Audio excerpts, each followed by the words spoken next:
Donald Trump was asked over the weekend about the Palm Sunday attack on population centers in Ukraine, killing nearly 40 people, 2 of which were children.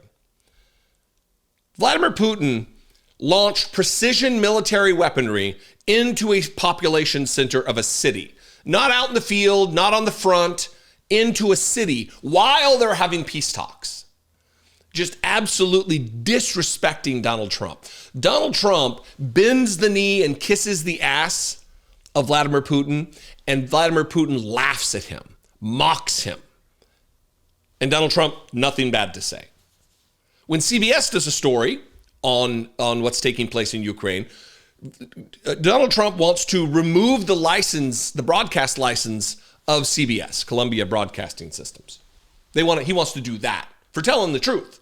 But when Vladimir Putin, his pal, murders civilians, more war crimes on the part of his pal, Vladimir Putin, nothing bad to say. In fact, he turns into a witting, I believe, not unwitting, but witting Russian propagandist and agent to make excuses.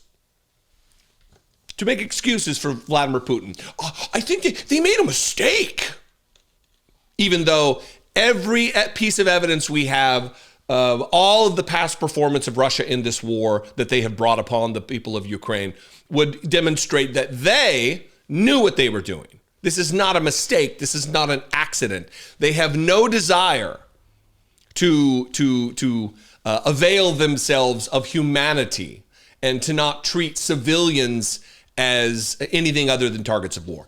I'm going to read 3 paragraphs from this Guardian article, and then I'm going to play this clip of him on a remarkable clip of Donald Trump on Air Force One, just being a Russian agent, disseminating Russian propaganda and lies and excuses from Air Force One as President of the United States.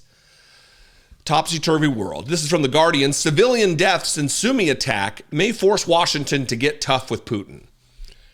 That's a hell of a headline from a newspaper that usually gets it right. What would have you believe, writers at The Guardian, headline writers at The Guardian, that this might make Washington get tough with Vladimir Putin when Donald Trump is the runner of Washington right now? Even by the warped standards of wartime, Russia's Sunday morning attack on Sumy was astonishingly brazen. 2 high-speed ballistic missiles, armed, Ukraine says, with cluster munitions, slammed into the heart of the border city in mid-morning as families went to church, waited for a theater performance, or were simply strolling about on a mild spring day. The death toll currently stands at 34, including 2 children. Images from the scene show bodies or body bags on the ground, a trolley bus and cars burnt out, rubble and glass scattered around. It was reckless, cruel, and vicious, and its consequences entirely predictable to those who gave the order and pressed launch. To contemplate a daytime city center attack in the full knowledge that civilians will be present reflects a Russian culture of impunity that has been allowed to endure without effective challenge. Nevertheless, Washington's approach under Donald Trump has been to try to negotiate an end to the war by talking directly with Moscow and remaining mostly silent on Russian attacks on civilians. So what we have done in all of our wisdom as the United States is elect a moron, Donald Trump, into office to be the commander-in-chief of the armed forces and the leader and controller of 1/3 of our government. We have also allowed him to negotiate peace for a conflict that we are not involved. We have boxed out Ukraine from having a say in their future, in their sovereignty, in their nation. We are negotiating with Vladimir Putin. And I use negotiating real tongue-in-cheek here. So here is Russian propagandist, part-time president of the United States, full-time Russian propagandist Donald Trump, making excuses for this attack on Air Force One. Disgusting. Watch this. Yes. Do you have a reaction to Russia's Palm Sunday attack on Ukraine? I think it was terrible, and I was told they made a mistake, but I think it's a horrible thing.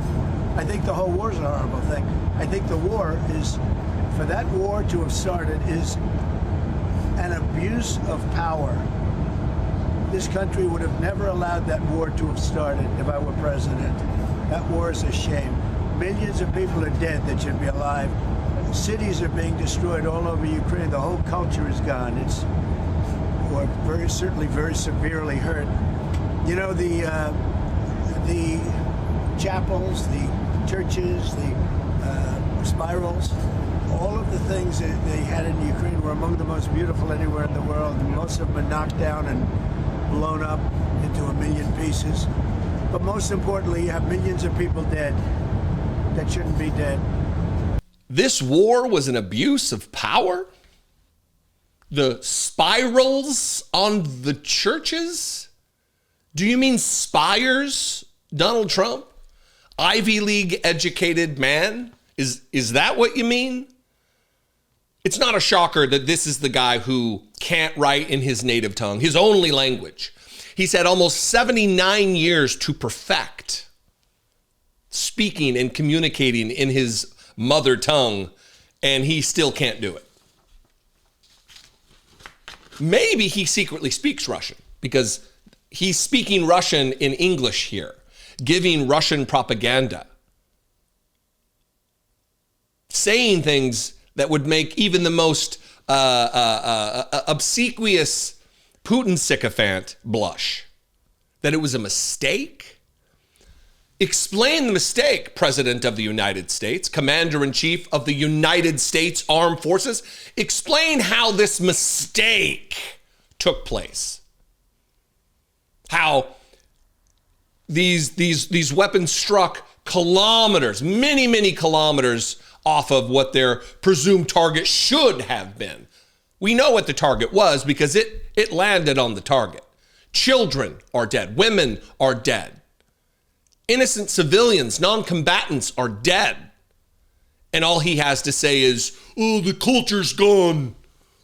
It was a mistake. Oh, Putin, they made a mistake. And they should be held accountable for this, even if it was a mistake. But we, in the United States, have a newly found habit. Well, maybe it's not so newly found, but it's certainly, we're doubling down on it right now. And that is making excuses for war crimes. We are watching anything other than helplessly as the genocide in Gaza continues, as Israel makes the same kind of mistakes that we make excuses for. And now with Ukraine, as we don't allow them to negotiate for peace.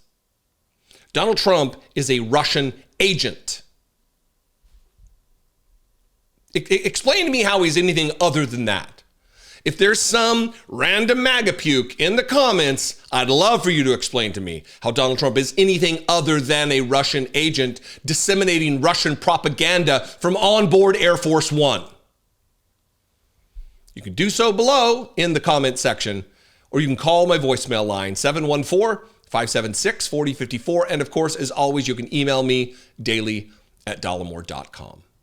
I'm going to go. I love and appreciate you. I'd love to hear from you. Follow me on social media if that's your thing. I am at Dollemore, and I will see you next time. Until then, be genuine and take care of one another.